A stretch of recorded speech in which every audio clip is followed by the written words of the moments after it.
ایسے بھیجا پکے گا، پگھل کر ناک کے راستے سے بہے گا، آدمی اپنے گناہوں کے بقدر پسینے میں ڈوبا ہوگا، کوئی ٹخنوں تک، کوئی گھٹنے تک، کوئی کمر تک، کوئی سینے تک، اور آپ نے منہ کی طرف اشارہ کر کے بتایا کوئی اس کے ہونٹوں تک پسینے میں ڈوبا ہوا ہوگا۔ اللہ سخت جلال میں ہوگے، ایسا سخت دن ہے، انبیاء علیہ الصلوۃ والسلام چیخ رہے ہوں گے، یا رب نفسی یا رب نفسی یا رب نفسی۔ ایسا خطرناک دن ہوگا۔ حضرت عیسیٰ علیہ السلام کہیں گے، اے اللہ آج تو میں اپنی ماں کا بھی سوال تجھ سے نہیں کرتا۔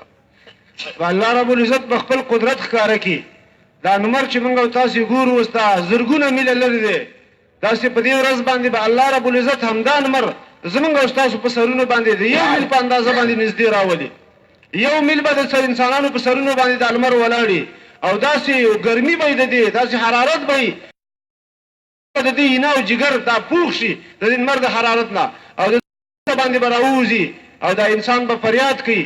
او اسلام به فرمایل چې دا انسانان به د خپل اعمالو په نسبت باندې څوک د خنګرو پورې، څوک د زنګنونو پورې، څوک تر نامه پورې، او څوک نبی علیہ السلام خپل خولې مبارکې ته اشاره وکړه چې څوک به تر خولې پورې په خپل خولو کې ډوبي.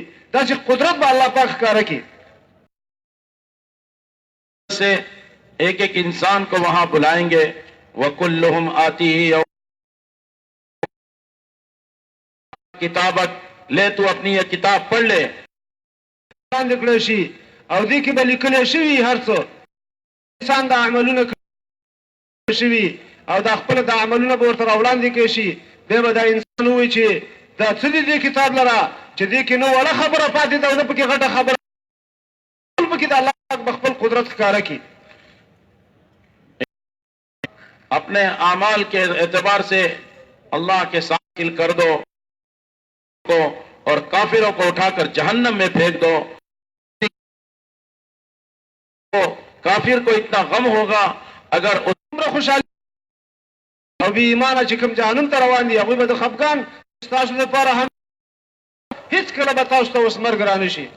دنیا میں زندگی ہوتی ہے تو بوڑھا ہو جاتا ہے، وہاں اعلان ہوگا ان لکم ان تشیب، تم کو بوڑھاپا نہیں آنے کا.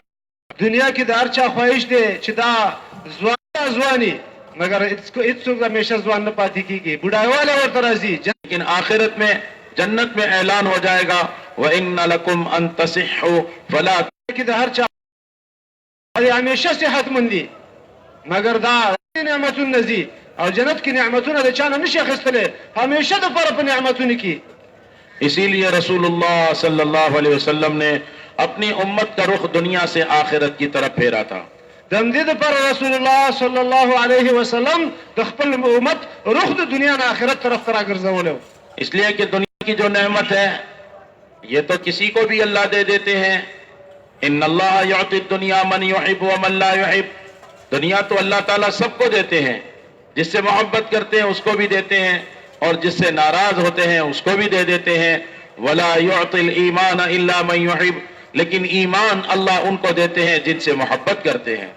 د دې دپاره د دنیا خو هیڅ قدر نشته، دنیا الله پاک هر چاته ورکوي. دنیا خو هغه چاته الله جل جلاله ورکوي چې د څوک د الله پاک خوښ دی، او که څوک د الله پاک خوښ نه دی هغه ته هم دنیا ورکوي. مگر ایمان الله جل جلاله لکه څنګه حدیث کې ویلي چې هغه چاته ورکوي څوک چې د الله پاک خوښي. اللہ بڑی قدرت والے ہیں، سارے کاموں کے بنانے والے ہیں، پالنے والا اللہ ہی ہے، اللہ کے علاوہ کوئی نہیں پال سکتا. الله جل جلاله د ډیر قدرت والا دی، ډیر لوی ذات دی، الله پاک پاللو والا دی. د الله رب العزت نه ما سوا هیڅوک پاللو والا نشته. جب حفاظت کرنے پر آ جائے کوئی ہلاک نہیں کر سکتا، اور جب ہلاک کرنے پر آ جائے کوئی حفاظت نہیں کر سکتا. کله چې د حفاظت کولو باندې راشي څوک د هغې هلاکولی نشي، او کله چې د چا د هلاکت فیصله وکړي بیا څوک د هغې حفاظت نشي کولی. جب اللہ کی قدرت ساتھ ہو جاتی ہے تو پھر مسلمان کا کوئی بال باقا نہیں کر سکتا، اور جب مسلمان کے ساتھ اللہ کی قدرت نہیں ہوتی تو ہر ایک مسلمان پر ظلم کرنے کی کوشش کرتا ہے. کله چې د الله جل جلاله قدرت د مسلمان سره شي د مسلمان یو ویښته ته څوک نشي کتلی، او کله چې د الله جل جلاله قدرت او مدد مسلمان سره نه وي بیا مسلمان ارزه کې وال خوري.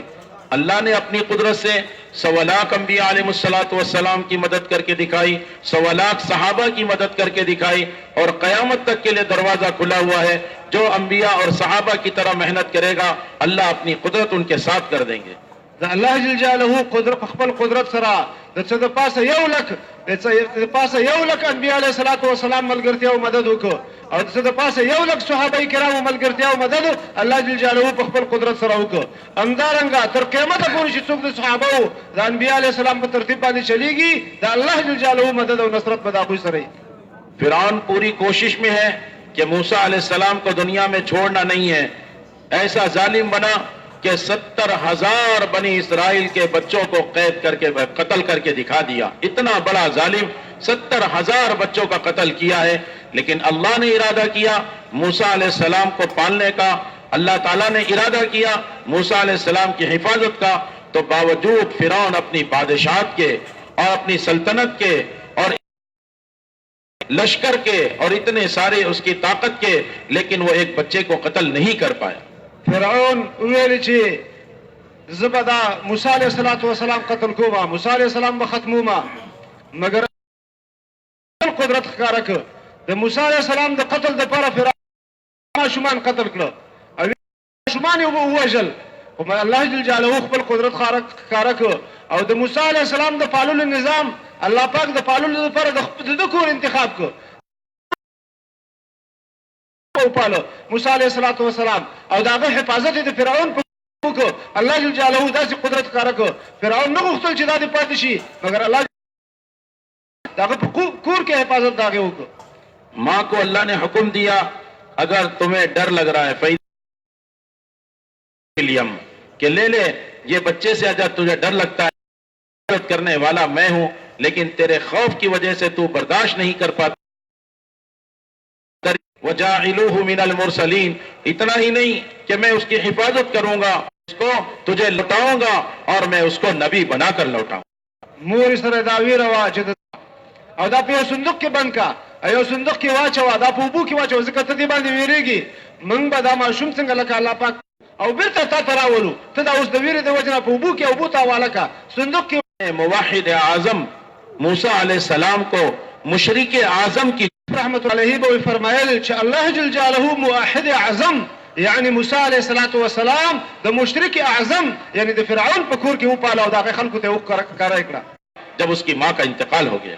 او الله جل جلاله سامری دا سامری مشرک اعظم د موحد اعظم جبرائیل علیہ السلام په غیږ کې و پاله کله چې دغه مور وفات مړه شو. بولو پالنے والا څوک دی؟ اللہ. حفاظت کرنے والا کون ہے؟ حفاظت والا څوک دی؟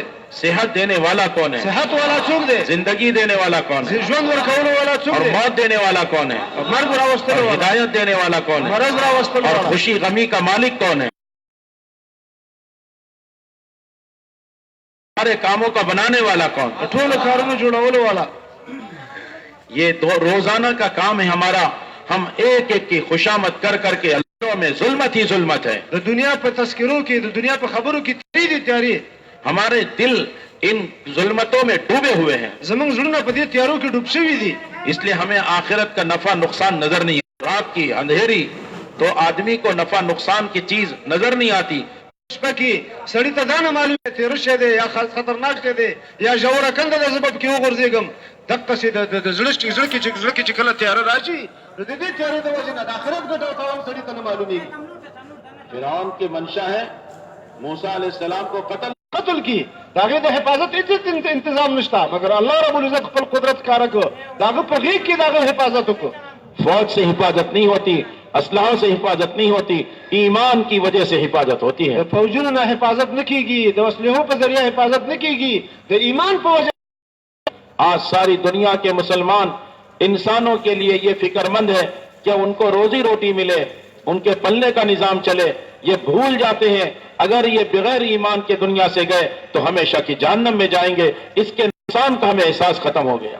د دې نقصان موږ ته احساس نشته چې دا انسانان چې په دنیا کې د خوراک څښاک د دې فکر خلکو سره لګېدلی دی، د دې غم موږ سره نشته چې دا د ایمان نه بغیر که لاړل دا به جهنم ته ځي. د دې احساس موږ سره انسانانو سره نشته. اللہ تعالیٰ نے انبیاء علیہ السلام کو انسانوں کی طرف اسی لیے بھیجا تھا کہ ان کی دنیا اور آخرت کے نقصان سے ان کو بچائے. الله جل جلاله انبیاء علیه الصلاۃ والسلام د دې لپاره رالیږلي چې د دنیا او د آخرت د نقصانونو تاوانونه د ان کے ذریعے اللہ کے ان اور یہ صبر کرتے. جل جلاله انبیاء علیه الصلاۃ والسلام